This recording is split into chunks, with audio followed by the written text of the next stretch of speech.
तिलकुट्टा चौथ या सकट चौथ की कहानी। पौराणिक कथा के अनुसार एक नगर में साहूकार और उसकी पत्नी रहते थे।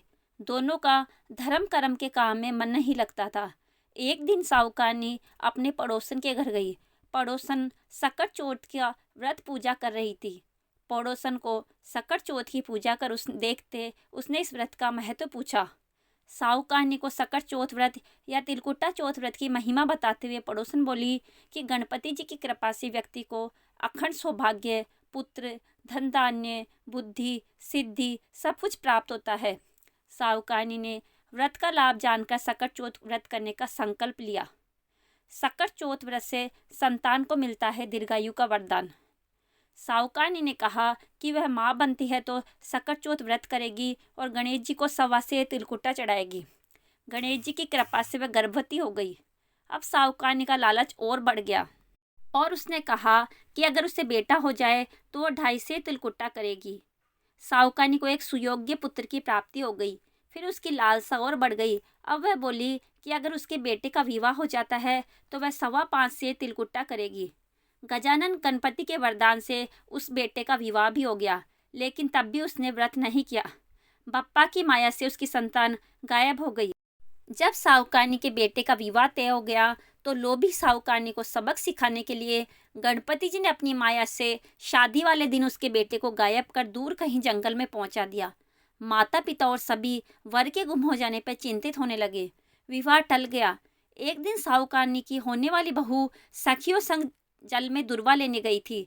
उसे देखकर साहूकारनी के बेटे ने आवाज भी दी, लेकिन वह सभी डरकर वहां से चली गई और इस घटना के बारे में अपनी माँ को बताया।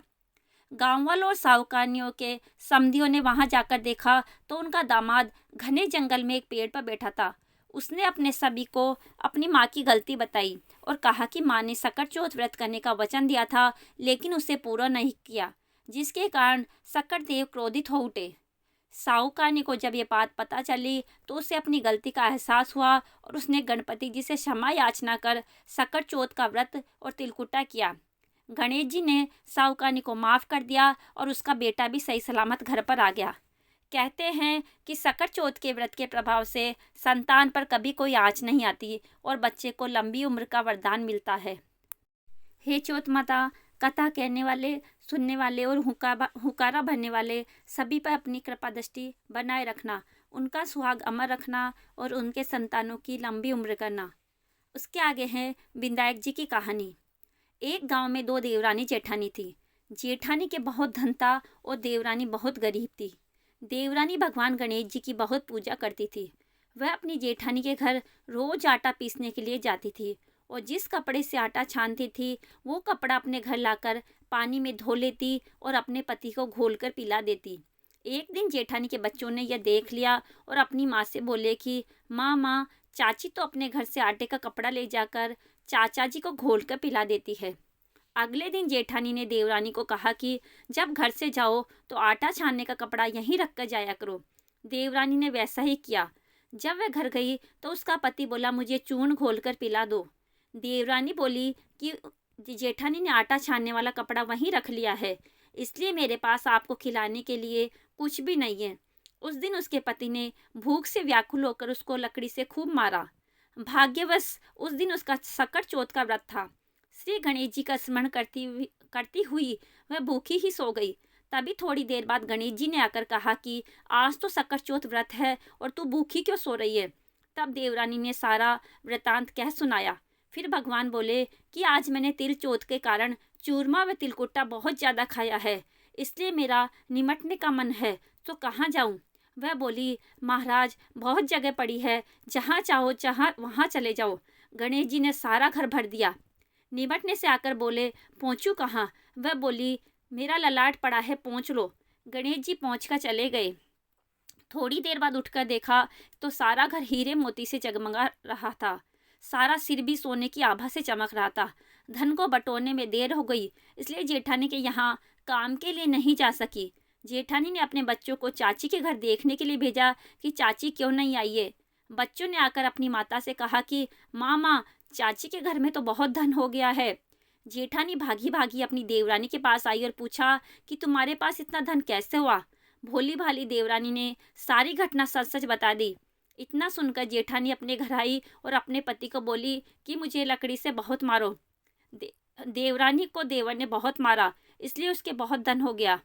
उसका पति बोला, भाग्यवान तू धन की भूखी क्यों मार खाती है। लेकिन वो नहीं मानी और बहुत मार खाकर अपना मकान खाली करके गणेश जी का स्मरण करके सो गई। गणेश जी आए और कहने लगे, उठ और मुझे बता कि मैं कहाँ निमटने जाऊं। तब वो बोली, मेरी देवरानी का तो छोटा सा मकान था, मेरे पास तो बहुत बड़ा मकान है, जा इच्छा हो वहीं चले जाओ। गणेश जी ने निमटना कर लिया। अब बोले, पूछू कहा। तो जेठानी ने गुस्से में कहा, मेरा लिलाट पड़ा है, पहुँच लो। गणेश जी पहुँच कर चले गए। थोड़ी देर बाद उसने उठकर देखा तो सारा घर सड़ रहा था और बदबू आ रही थी। तब बोली, हे गणेश जी महाराज, आपने मेरे साथ छल कपट किया है। देवरानी को तो धन वैभव दिया और मुझे कूड़ा दिया। गणेश जी आए और बोले, उस तूने धन के लालच में मार खाई है और उसने धर्म के कारण मार खाई। जेठानी क्षमा याचना करने लगी, हे गणेश जी, मुझे धन नहीं चाहिए, आप ये सब पहले की तरह कर दो। तब गणेश जी बोले कि तू अपने धन में से आधा धन देवरानी को दे दे, जब ही मैं अपनी माया को समेटूंगा। जेठानी ने आधा धन देवरानी को दे दिया, परंतु कहीं एक सुई धागा रह गया। तब जेठानी ने सुई धागा देवरानी को दिया। तब भगवान गणेश जी ने अपनी माया समेट ली। हे गणेश जी महाराज, जैसे देवरानी के भंडारा भरा वैसे सभी के भरना, और जैसा आपने जेठानी के साथ किया वैसा किसी के साथ नहीं करना। आप सभी को सकट चौथ की हार्दिक शुभकामनाएं। जय गणेश।